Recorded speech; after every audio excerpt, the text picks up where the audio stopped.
Have you ever witnessed a moment so startling that you had to speak up, even though you risked being ignored, or worse, ridiculed? In today's story, a young boy's single cry stops a wealthy man from making a fateful mistake. Where are you watching from? Share in the comments below, and be sure to hit subscribe for more inspiring stories like this. Welcome to Motivation for Success, where we explore how one act of courage can change multiple lives in ways you'd never expect. Stick around to find out what happens when a quiet voice shatters the illusion of safety, altering the course of more than one destiny. It was early afternoon in Windermere City, a bustling place where polished cars glided past towering office buildings and stylish cafes peppered the sidewalks. People hurried along in tailored suits or casual weekend outfits, some with earbuds pressed into their ears, lost in music or podcasts. Amid the din of traffic and the chatter of passers-by, a small oasis of calm sat on the edge of a manicured park, the Rosemont Bistro. The Rosemont was the epitome of chic dining, white linens on each table, large umbrellas for shade, and gently swaying flower baskets that emitted a delicate, sweet scent. Servers moved gracefully, trays balanced on extended palms, as laughter and conversation intermingled in the warm afternoon light. At a prime table near the fountain sat Everett Finch, a man of significant wealth and influence in Windermere City. In his late 60s, Everett wore a crisp navy suit, and the faint gleam of a gold watch peeked from beneath his jacket sleeve. His hair, peppered with silver strands, was meticulously combed back. Across from him sat Celeste Finch, his much younger wife, whose designer outfit and flawless makeup suggested a life of high style. She sipped an iced tea, her eyes hidden behind oversized sunglasses. Standing just beyond the bistro's elegant iron fence, Toby Grace, a 13-year-old boy, watched from a distance. He was used to being unseen, his scuffed sneakers, threadbare jacket, and overstuffed backpack marked him as a kid without a permanent home. Toby had bounced between shelters for as long as he could remember, each day a puzzle of survival: where to sleep, what to eat, whom to trust. Occasionally, well-meaning strangers offered him spare change or a sandwich, but more often, they barely spared him a glance. Yet Toby's eyes were always open, scanning the world around him with an alertness that came from living on the margins. Everett Finch glanced at his phone while Celeste stirred her iced tea. The air around them carried a tension that only Toby, standing unnoticed by the fence, seemed to sense. It felt like a quiet standoff. Everett looked weary, while Celeste fiddled restlessly with a sleek silver case in her handbag. They exchanged polite remarks, but the undercurrent suggested anything but harmony. As Toby kept an eye on the bistro, he noticed something peculiar. Celeste leaned in closer to the table, pretending to be preoccupied with the sugar bowl. In one swift movement, she tilted the silver case over Everett's untouched bowl of soup. Toby observed a colorless liquid dripping into the golden broth, vanishing almost immediately. The action was so subtle that no one else seemed to notice. His heart jolted. Did he really see what he thought he saw? Toby's pulse thumped in his ears as Celeste drew back, a calculating look on her face. She offered Everett a perfunctory smile, a smile devoid of warmth. Meanwhile, Everett was still reading an email on his phone, oblivious to the shift in Celeste's demeanor. Could that have been poison? Toby wondered. The notion seemed outrageous. Yet something in Celeste's icy stare and the stealthy way she poured the liquid convinced him it wasn't a trick of the light. A small voice in his head insisted that if he didn't intervene, tragedy might ensue. But who would believe him, a homeless kid, accusing an elegant, well-dressed woman at a fine restaurant? Toby gulped, feeling the weight of his decision pressing down on him like a physical burden. If this were you, if you witnessed something so unsettling, would you step in, or would you keep walking? Before you decide, remember to hit subscribe to Motivation for Success for more narratives that challenge us to consider our moral choices. Toby clenched his hands around the fence. He considered walking away, telling himself it was none of his business. But then he imagined Everett taking that first spoonful, possibly never getting the chance to question what tasted so strange. Toby thought of how often he'd wished someone would stand up for him when things got dangerous. He couldn't remain silent now.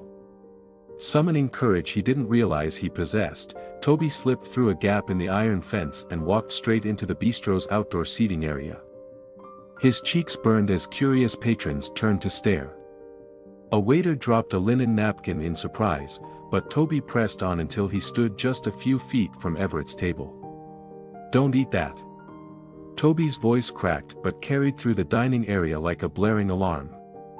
The clang of cutlery against plates immediately ceased. Murmurs and gasps rippled among the patrons, all eyes locking on the ragged boy disrupting their polished lunch scene. Everett froze mid-text, his spoon hovering over the still-steaming bowl of soup. Celeste's head snapped up, her eyes narrowing in a mixture of shock and fury. Several servers halted, uncertain whether to usher Toby out or let him speak. The hush that fell was oppressive, thick with confusion and unspoken questions. Toby pointed at Celeste's small silver case, now peeking from her handbag. She put something in your soup," he stammered, inhaling quickly to steady himself. "I saw her do it." "Don't eat it." Everett's brow furrowed. "What?" he asked, studying Toby's ragged jacket and wind-tousled hair. He looked to Celeste, waiting for her to deny it with a laugh or a well-chosen remark. Celeste shot to her feet, rattling the table. "How dare you?" she hissed, her voice like a whip. "Who is this child, and why is he lying?" The tension escalated. Other patrons craned their necks, phones discreetly raised to record the unfolding drama. Toby felt his face flush, but he refused to step back. He pointed again at the soup. "Look at it," he insisted. "There's something wrong. If you taste it, it might be too late." A man at a nearby table, wearing a tidy button-down shirt, stood up. "What's going on here? Is this kid in trouble?" he asked, eyeing Toby warily, as though Toby might be a scam artist. Everett glanced from his trembling spoon to Toby, then back to Celeste.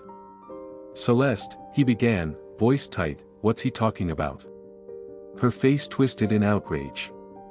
"It's nonsense, Everett. This boy is either confused or looking for attention. I would never do anything to harm you."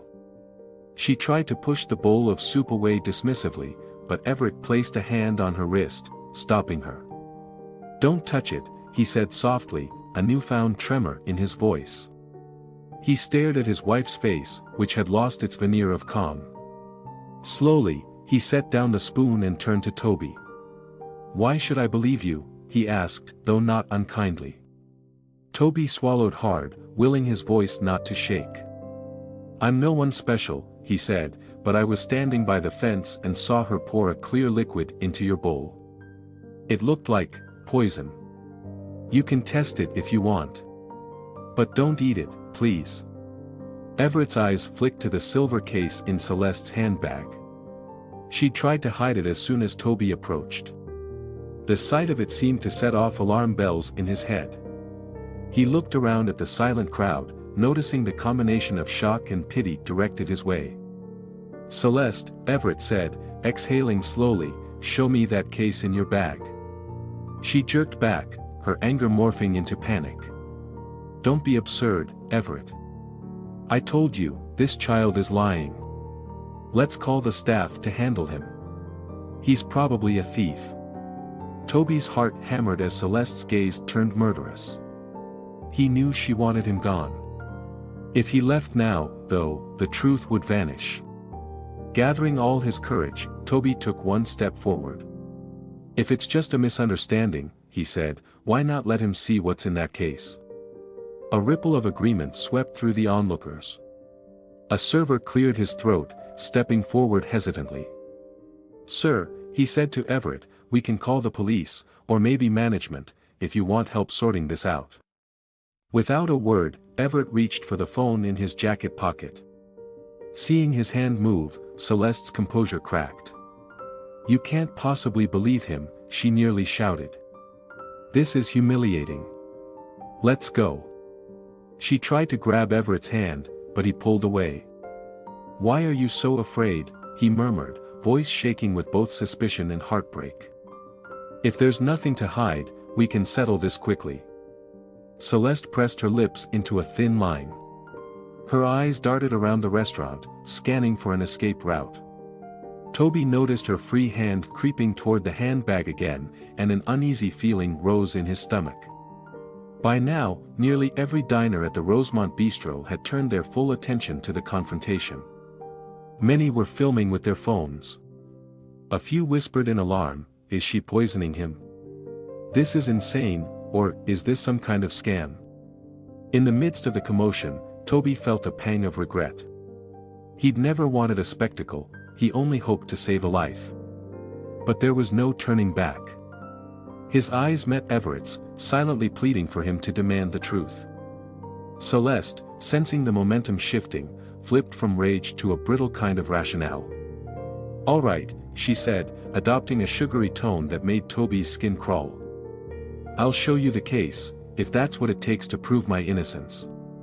She withdrew the small silver container, snapping it open. It was empty. See? Nothing inside. A collective hush fell. For a second, Toby's world tilted.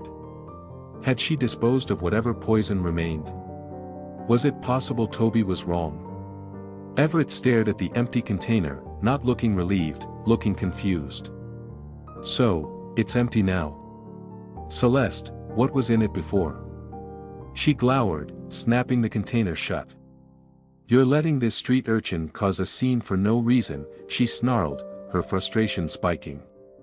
"Don't you see how ludicrous this is? Let's just go home. We'll talk about it in private." But Everett shook his head. "No. I'm not leaving until I know the truth." One table over, a diner spoke up. "I saw her messing with the soup too. Thought it was just adding salt or something, but now I'm not so sure." A hush more intense than before settled around them. Toby recognized in Celeste's eyes the look of someone cornered. Her perfect facade was slipping, revealing raw panic beneath. She clutched her designer purse with white-knuckled intensity, eyes flickering like a trapped animal. Finally, her voice dropped. "Fine," she whispered. "You want the truth? I've had enough of being second place to your business deals, enough of waiting around for you to retire. You never share control, Everett. I'm exhausted living under your shadow." Her face twisted, tears threatening to spill. She scanned the appalled faces around her and let out an unsteady laugh. "But what's one bowl of soup, right?" A wave of horrified disbelief rippled through the patio. Toby's throat went dry. He had never anticipated that Celeste might actually confess, in public, no less. Everett's eyes widened, and his shoulders slumped under the weight of betrayal. Nearby patrons recoiled. Some hurriedly left cash on their tables and departed, unwilling to witness the train wreck any further. Others lingered, capturing every second on their phone cameras, as though they needed proof this was real. "Celeste," Everett managed, a ragged quality to his voice, were you really trying to?" He couldn't finish the sentence. The shock made his words disintegrate. "That's enough," came a stern voice from the entrance. The bistro's manager and a security guard stepped forward, alerted by staff and drawn by the scene. "Is there a problem here?" Everett found his voice again. "Yes," he said, turning to them, "there's a big problem." In minutes, the police arrived, responding to a call from bistro employees. By now, Celeste's confession, amid her anger and despair, had been heard by multiple witnesses. She stood stock still while an officer approached, eyes brimming with a mix of fury and fear. Toby edged back, uncertain what might happen next. He half expected Celeste to lash out at him specifically, but all her energy seemed directed at Everett, and possibly her own fate. One officer gently asked Celeste to step aside and started asking questions about the alleged poisoning. Another officer pulled Toby aside, noticing how shaken he looked. "Son," he said quietly, "can you tell me exactly what happened?" Toby nodded, struggling to keep his voice steady. He recounted seeing Celeste tip something into Everett's soup. He explained that she had a small container, possibly containing poison or a harmful substance. I couldn't let him eat it, Toby concluded. I know I'm just a kid, but I swear I saw it. The officer nodded, taking notes. You did the right thing by speaking up. Celeste soon found herself being questioned more directly. Her denials were limp. Witnesses, including Toby and a few other diners, stated they had seen her tampering with the soup. The evidence, plus her own heated admission, was damning. While some patrons watched in stunned silence, others muttered that justice was being served. A few took Toby's side, giving him nods of approval. He remained near the fence, arms wrapped around himself, uneasy about the entire scene. Eventually, officers guided Celeste away in handcuffs, reading her rights. She looked pale and small without her earlier bravado. As the police led her out through a side gate to avoid the gawking crowd, she shot Toby a look of sheer hatred. But Toby held her gaze, refusing to be intimidated. When Celeste was gone, Everett remained seated at the table, the untouched soup still in front of him, the spoon lying on the tablecloth like an incriminating prop. His head was bowed, shoulders trembling. The man who seemed so powerful at the bistro's start now appeared fragile. A hush lingered over the outdoor dining area. The manager gently approached, asking if Everett needed anything, an ambulance, perhaps. Everett shook his head. I need a moment, he said, voice low. Toby hesitated, torn between fleeing the scene and offering comfort. He sensed that Everett might want privacy, but also realized the older man had just gone through a life-altering betrayal. Toby took a cautious step forward. Sir, he began awkwardly, I'm sorry. At the sound of Toby's voice, Everett lifted his head. His eyes were rimmed with red. No, he said, swallowing thickly. You saved my life. A wavering breath escaped him. If you hadn't stepped in. Toby let the implication linger. The possible outcome was too grim to say aloud. Eventually, Everett rubbed his temples, mustering the remains of his composure. He signaled to the manager, requesting a moment with the boy. One by one, onlookers drifted back to their own tables, though the hush never fully lifted. It was as if the Rosemont Bistro itself was trying to process what had just unfolded. Everett gestured for Toby to sit down in the chair Celeste had vacated. Toby hesitated, but Everett insisted, his eyes heavy with gratitude and sorrow. Please, he said gently, I owe you more than a thank you. Once Toby sat, he realized how tired he was, his nerves were raw, and his heart still pounded. Everett sighed. I can't even begin to understand what, but that doesn't matter right now, he muttered. What does matter is you. Tell me your name. Toby, the boy replied softly.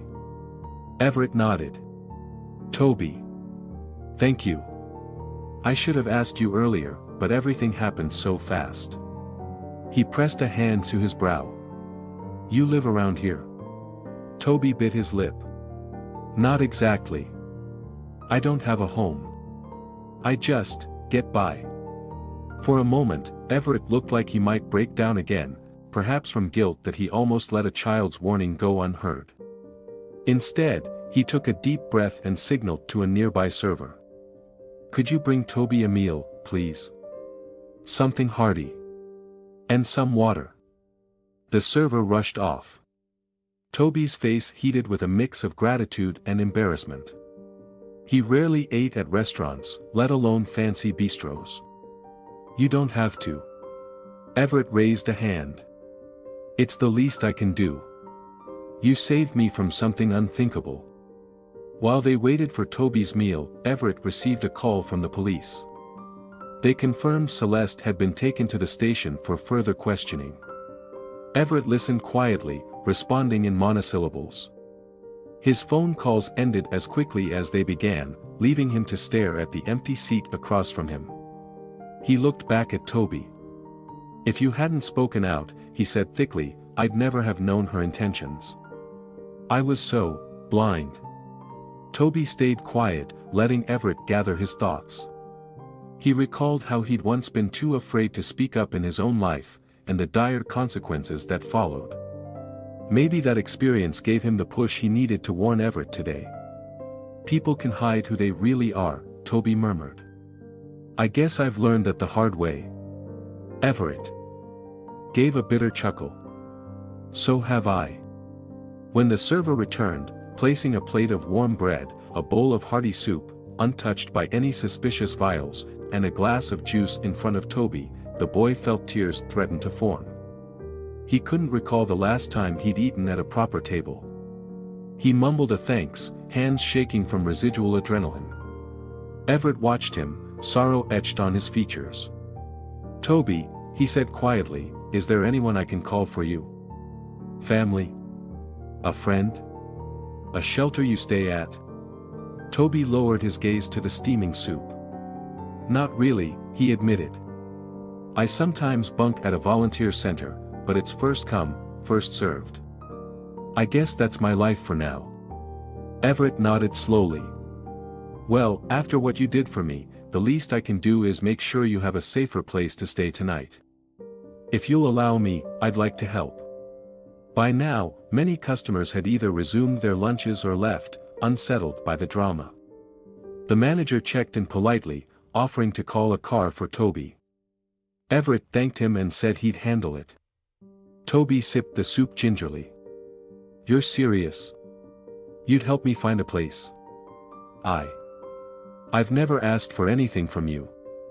A faint smile curved Everett's lips. Sometimes it's not about asking. Sometimes it's just recognizing what's right. You risked your own comfort, maybe even your safety, to save me. Let me return the favor by ensuring you don't have to wander the streets tonight.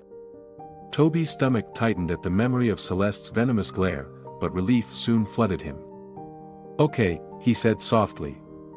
Thank you. Two of the diners who had recorded the confrontation on their phones approached the table. They offered words of encouragement to Toby and expressed relief that Everett was safe. One of them, a middle-aged woman named Angela, quietly asked Toby, "What made you speak up, sweetheart? Weren't you scared?" Toby nodded, swirling his spoon. I was terrified, he confessed. But I just kept thinking, if no one else saw, I can't let this guy die just because I was too scared to say something. Angela patted Toby's shoulder gently. You're a brave young man. The world could use more people like you. The words hit Toby like a warm breeze, easing the chill in his bones. He could sense Everett's gaze on him, filled with gratitude that echoed Angela's sentiment. Everett's phone buzzed again, messages from curious associates or well-wishers who had caught rumors of the event. Ignoring them for now, he turned back to Toby. Tell me more about you, he ventured. How long have you been out here? Toby shrugged. A while. My parents weren't around. I tried a foster home, but it didn't work out. I learned to survive on my own. Everett pressed his lips together in sympathy. I spent my life building businesses, forging deals. Yet in all that hustle, I guess I forgot to look beyond my circles. I never realized how many young people slipped through the cracks. A silent moment passed, both of them absorbing the reality of each other's worlds, one of enormous privilege, the other of daily struggles for basic stability. Oddly, those two realities intersected in a single, life-saving act. Eventually, Everett waved the manager over, settling the bill. He also arranged a car to pick Toby up, telling him, "You'll stay at a decent hotel tonight. I'll have my assistant come by with some essentials. Tomorrow, we'll figure out something more permanent if you're open to it." Toby blinked in disbelief. I can't just move into your life, though. That's not how it works. You don't owe me anything. Everett placed a hand over Toby's, a gentle yet determined gesture.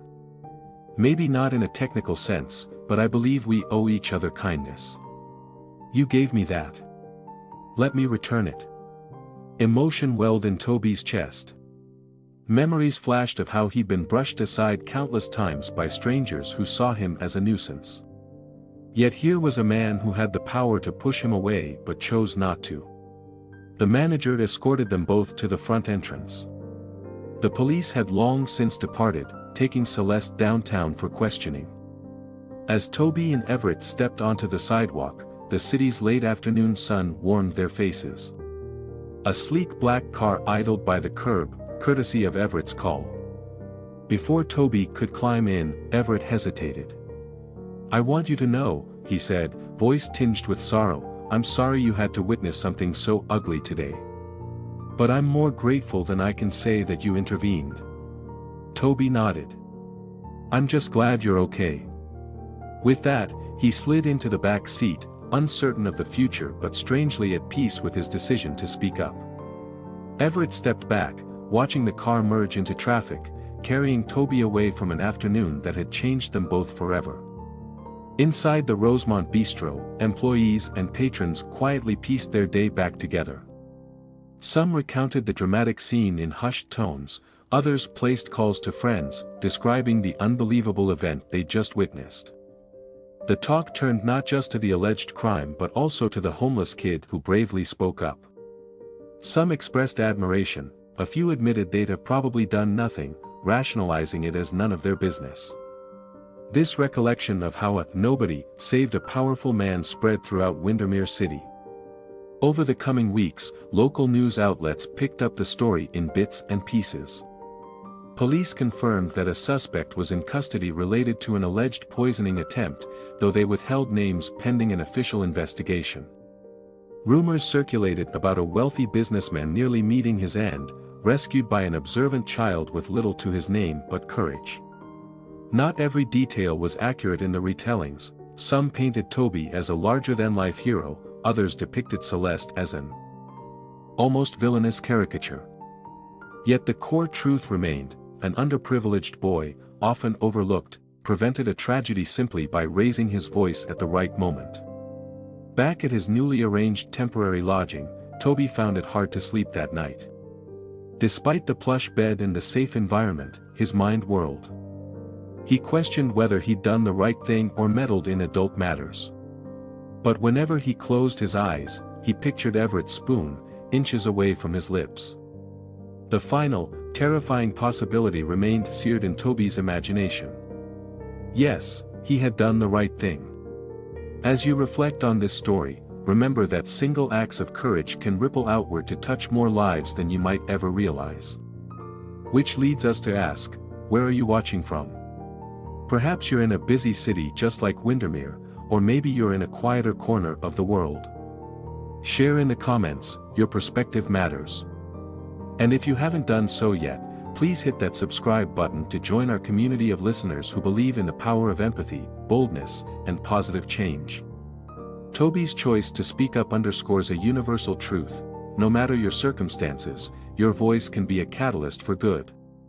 Will you use your voice the next time you see someone in peril? In a society that often celebrates wealth and overlooks those in need, Toby's story stands as a reminder that character doesn't rely on status, age, or background. It relies on the willingness to do the right thing, even when it's the hardest thing. Everett Finch learned this firsthand. Had Toby remained silent, the outcome might have been catastrophic. This incident also brought to light how isolation, be it from living on the streets or from being insulated by riches, can leave people vulnerable to unseen dangers. Each day offers us chances to bridge those gaps, to pay attention to the small, telling details that others might miss. In the weeks following, Everett quietly made arrangements for Toby that went beyond a single night in a hotel. He helped Toby enroll in a local support program aimed at providing education, job training, and stable housing for vulnerable youth. Toby, initially overwhelmed by the sudden shift in his life, soon found himself in a safer environment, able to think about the future with a newfound sense of possibility. For Everett, the experience forced him to reevaluate many things: how he related to people, where he placed his trust, and the unspoken assumptions he carried about those less fortunate. He visited Toby a few times to check on him, each visit softening some of his preconceived notions. Meanwhile, the Rosemont Bistro quietly updated its security measures. Staff were trained to watch for suspicious behavior, and the managers reflected on how easily such an incident could slip by unnoticed. Patrons sometimes still whispered about the soup incident, but new drama eventually replaced old stories, as is the way of the world. When Toby made his decision to speak up, he had no guarantee that anyone would believe him. He risked mockery, scorn, or even retribution. Yet he trusted that if he was telling the truth, it was worth it. And indeed, it was.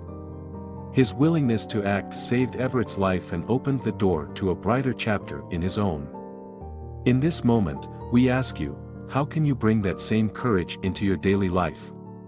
It doesn't need to be as dramatic as saving someone from a malicious act. It could be something as seemingly small as standing up for a friend who's being teased, alerting someone to a forgotten wallet, or voicing a concern in a meeting. Each step toward greater compassion and accountability matters. Stories like Toby's remind us that life can change in an instant, either for better or worse. Sometimes, it hinges on a single voice saying, "Don't do that." We never know when we might be called upon to be that voice, or when someone else's bravery might rescue us from our blind spots. Remember, your actions, however minor they may seem, could have life-altering consequences for you or another person. Toby's story might inspire you to keep an eye open for moments when you can step outside your comfort zone for the sake of someone else's well-being. While Toby and Everett's paths crossing was sheer chance, the outcome was far from random. It was propelled by Toby's empathy and Everett's willingness to listen. Let this be a call to action for all of us: pay attention, trust your instincts, and recognize that anyone, homeless or wealthy, young or old, could play a pivotal role in your story. As we wrap up, we invite you to leave a comment. Have you ever been in a situation where speaking up felt risky, but you did it anyway? If so, how did it turn out? Your story could encourage someone else to find their voice. We hope Toby's courage resonates with you today. No matter your background, you have the power to be a positive force. Keep an eye out for life's subtle calls to action. If this story moved you, consider spreading kindness today. Whether you drop off a small donation at a local shelter, check in on a neighbor who's struggling, or simply extend a friendly smile to a stranger, every act counts. Toby was an unlikely hero, yet his choice to intervene saved a life and transformed his own future. Thank you for watching and reflecting with us here on Motivation for Success. May Toby's journey remind you that small voices can ring the loudest alarm, and that one brave act is sometimes all it takes to prevent a hidden danger from unfolding into tragedy.